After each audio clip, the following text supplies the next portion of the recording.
अगर उस चीज़ की अहमियत को समझें तो ज़माने में इनकलाब आ जाए।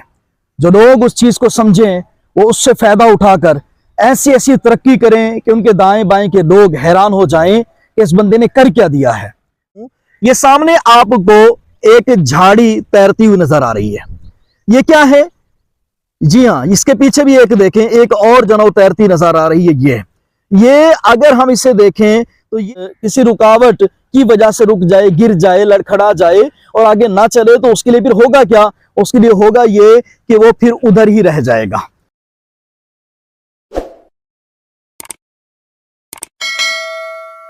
बिस्मिल्लाहिर्रहमानिर्रहीम। हमारे मुआशरे में एक चीज बहुत ज्यादा वेस्ट की जा रही है, उसे समझें कि वो मनों के एतबार से ज़य ही किया जा रहा है। अगर उस चीज़ की अहमियत को समझें तो ज़माने में इनकलाब आ जाए। जो लोग उस चीज़ को समझें वो उससे फ़ायदा उठाकर ऐसी ऐसी तरक्की करें कि उनके दाएं बाएं के लोग हैरान हो जाएं कि इस बंदे ने कर क्या दिया है। जी हाँ, मेरी मुराद वक्त है। वक्त जिस तरह मरहम बन जाता है, इसी तरह तरक्की के सामान भी पैदा कर देता है। वक्त से जिसने जब जब फ़ायदा उठाया, वक्त ने उसे मायूस नहीं किया। जी हाँ, जो लोग वक्त को बर्बाद कर गए आज उनका नामो निशान नहीं है, लेकिन जो लोग अपने वक्त का सही इस्तेमाल कर गए आज दुनिया उन्हें झुककर सलाम करती है। आज किताबों में, तारीख के पन्नों में उनका नाम रोशन है। भले वो बादशाह थे, भले वो साइंसदान थे, भले वो उलमा थे, भले वो मुज्तहिद थे, कुछ भी थे, बिजनेसमैन थे, कुछ भी थे, आज दुनिया उनको उनके वक्त के दुरुस्त इस्तेमाल करने की वजह से याद करती है। याद रहे, हम गुजर जाएंगे, हम इस दुनिया से चले जाएंगे, लेकिन एक चीज कि जो इंसान अपने वक्त से भरपूर फायदा उठाता है, ऐसे लोगों को रहती दुनिया तक याद किया जाएगा। मैं आपको दाएं बाएं की बेशुमार मिसालें दे सकता हूं, आपके दाएं बाएं भी बेशुमार मिसालें बिखरी पड़ी होंगी। तो उन मिसालों में ऐसा नजर आएगा कि आपके सामने की बात है, लोगों ने छोटे छोटे पैमाने पे बिजनेस शुरू किए और वक्त का मुसलसल सही इस्तेमाल करके उन्होंने उस छोटे बिजनेस से तरक्की ही करनी, और ऐसी तरक्की की, बिजनेस से बिजनेस, चेन से चेन और ब्रांचेस से ब्रांचेस वो खोलते ही चले गए। याद रखो, वक्त का दुरुस्त इस्तेमाल दीन में भी होता है, शरीयत में भी होता है, तिजारत में भी होता है और अवामी फलाह बहबूद में भी होता है, रिफाए आमा के कामों में भी होता है, तालीम के अंदर होता है। जी हाँ, हर चीज के अंदर, आप जिस फील्ड के अंदर हैं, अगर आप अपने वक्त का दुरुस्त इस्तेमाल कर जाएंगे तो दुनिया आपको सलाम करेगी और आपका नाम रहती दुनिया तक याद रखा जाएगा। मैं आपको बताऊं कि हमारे दाएं में बेशुमार मिसालें हैं। दरख्त हैं, ये दरख्त है, इसके अलावा दीवार है, ये सामने जो ना वो जमीन पे चीजें बिखरी हैं। बल्कि मैं आपको मिसाल देता हूं, ये मैं खुद कैमरा उठा लेता हूं और ये कैमरा उठाकर मैं आपको मिसाल देता हूं। ये मेरे साथ है नहर, इस नहर के अंदर मैं आपको एक चीज दिखाता हूं। ये सामने आपको एक झाड़ी तैरती हुई नजर आ रही है। ये क्या है?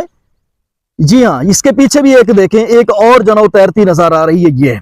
ये अगर हम इसे देखें तो ये चीज मुझे लगता है, बल्कि हकीकत है, क्योंकि इसके पत्तों से, शाखों से, टहनियों से मुझे लग रहा है कि ये दरियाए पंजनद के वो सरकंडे हैं, कमल के फूल के जो ना वो तने हैं, कि जिससे जो ना बाकायदा तौर पर उठाकर यहाँ पे डाला गया, उठाकर डाला गया, या वहां के जो ना वो करीबी देहाती लोगों ने, मच्छरों ने आकर वो भे तोड़े, ऊपर के कमल के फूल को तोड़ा, जिसे हम पबिन कहते हैं। उसके बाद ये शाखें काट कर नहर में डाल दी, दरिया में डाल दी, जिससे तैरती हुई यहां तक आई।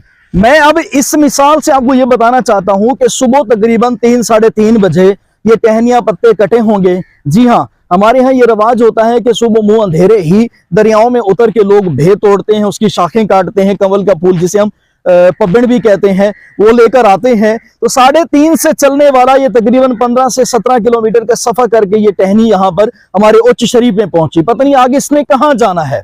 अगर ये रास्ते में कहीं रुक जाती तो आज तनवीर मदनी के सामने ये नजर ना आती। इसका मतलब ये है, वक्त की रफ्तार के साथ साथ ये टहनी भी चलती रही, टहनी चलती रही, तो आज ये सूरत बनी के पिछले तकरीबन 3 और 5 8 से 9 घंटों के अंदर अंदर इसने दरियाए पंजनद का सफर करके उच्च शरीफ से गुजरकर आगे पता नहीं कहां जाएगी। यही मिसाल एक इंसान की होती है, यही मिसाल एक स्ट्रगल की होती है, यही मिसाल एक जो है ना वो बुनियाद से चलने वाले इंसान की होती है, जिसको कोई राह नहीं मिल रही होती, कि अगर वो रास्ते में कहीं रुक जाए, किसी रुकावट की वजह से रुक जाए, गिर जाए, लड़खड़ा जाए और आगे ना चले तो उसके लिए फिर होगा क्या? उसके लिए होगा ये कि वो फिर उधर ही रह जाएगा। मैं कहूंगा हाफिज सोहेल साहब को, ये सरकंडे अभी जा रहे हैं, दोबारा मिसाल दिखा दे। ये सामने 3-4 जा रहे हैं, जूम करके दिखा दें कि सफर जारी है इनका, सफर इनका जारी है। अगर यहीं कहीं रास्ते में रुक जाते तो आगे ना जा पाते, यहां पर मुझे नजर ना आते और पीछे से पता नहीं कहां पे ये किसी जगह पे अटक के खड़े हो जाते, तो पता चला हमारे रास्ते में एक जो स्ट्रगल होता है, एक बुनियाद से चलने वाला होता है, उसके लिए रास्ते में बेशुमार ऐसी चीजें आती हैं जिसकी वजह से उसे परेशानी हो सकती है। लेकिन अकबर इलाहाबादी क्या कहते हैं, पुख्ता तबों पे हवादिस का नहीं होता असर, तो सारों पे निशाने नक्शे पा मिलता नहीं। जी हाँ, जिसकी तबीयत के अंदर पुख्तगी आ जाती है, वक्त का वो सही इस्तेमाल करता है, वो फिर दाएं बाएं चीजों को नहीं देखता, वक्त का दुरुस्त इस्तेमाल करके दुनिया को अपनी कैद में, अपने शिकंजे में करके अपने लिए राहें बनाता ही चला जाता है। वक्त का दुरुस्त इस्तेमाल करो। जज़ाकल्लाह।